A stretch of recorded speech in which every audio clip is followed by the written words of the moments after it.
Assalamualaikum warahmatullahi wabarakatuh. Yang terhormat Bapak Fajar Abdillah MPD selaku dosen pembimbing mata kuliah Pendidikan Anak dalam Keluarga, dan bunda-bunda 4A yang saya hormati dan seperjuangan.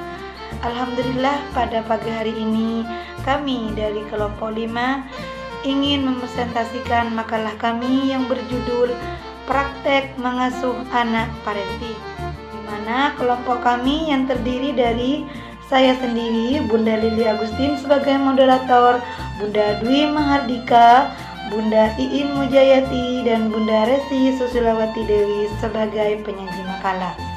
Baik Bunda, di sini saya akan memberikan penjelasan sedikit tentang pengertian mengasuh anak. Apa itu pengertian mengasuh anak?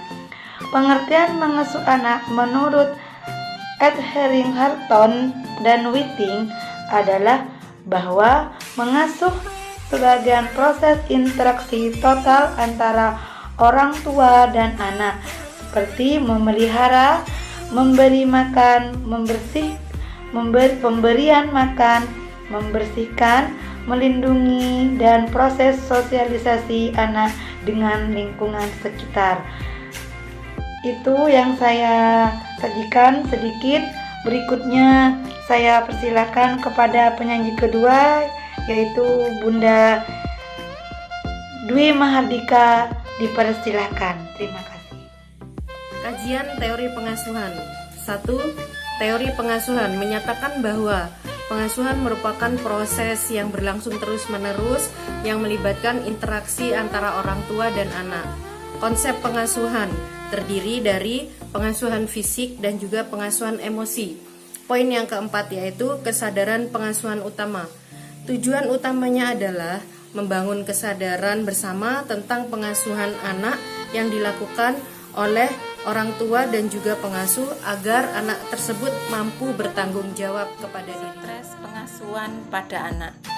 Stres pengasuhan pada anak dapat dipahami sebagai stres atau situasi penuh tekanan yang terjadi pada pelaksanaan tugas perkembangan anak. Ketidaksesuaian respon orang tua dalam menanggapi konflik dengan anak-anak mereka. Kemudian jenis-jenis pola dan gaya pengasuhan anak. Yang pertama, macam-macam pengasuhan anak. Ada beberapa pola asuh otoriter, pola asuh demokratis, pola asuh permisif, pola asuh penelantar. Yang kedua, gaya pengasuhan anak. Ada beberapa gaya pengasuhan anak. Di sini ada otoriter, liberal, egaliter, dan tidak terlibat. Yang ditujukan untuk orang tua dan sekolah. Pola asuh keluarga yang efektif itu bisa dilihat dari hasilnya anak jadi mampu memahami aturan-aturan di masyarakat. Syarat paling utama pola asuh yang efektif adalah landasan cinta dan kasih sayang.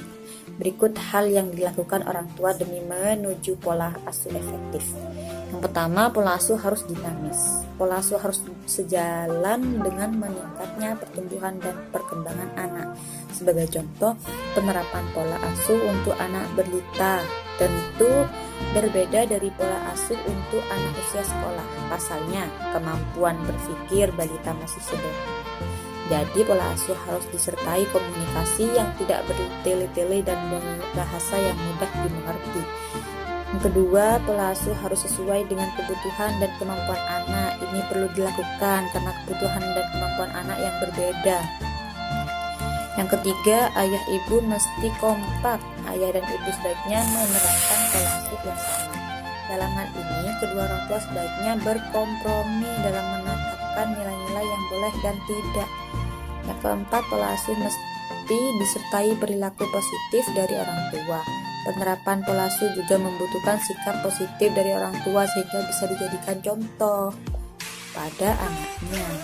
Yang kelima, komunikasi efektif.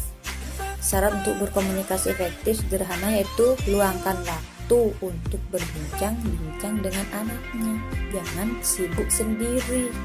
Nah, ini yang sering terjadi ya. Yang keenam, disiplin.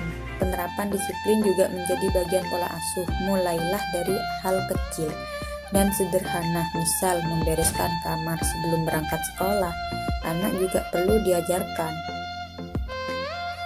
membuat jadwal harian sehingga bisa lebih teratur dan efektif mengelola kegiatannya.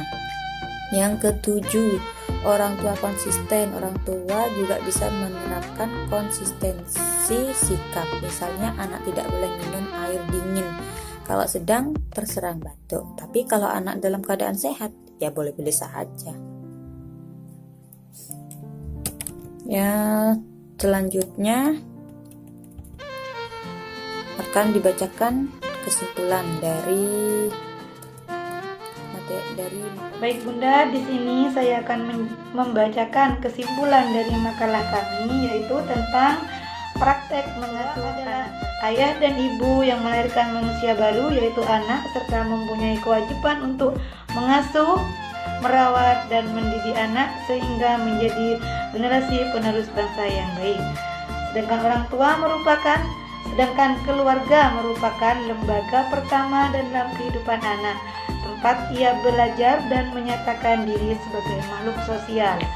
Dalam keluarga umumnya anak ada dalam hubungan interaksi yang intim. Terima kasih.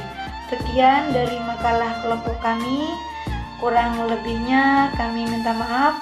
Wabillahi taufiq wal hidayah. Wassalamualaikum warahmatullahi wabarakatuh. Terima kasih.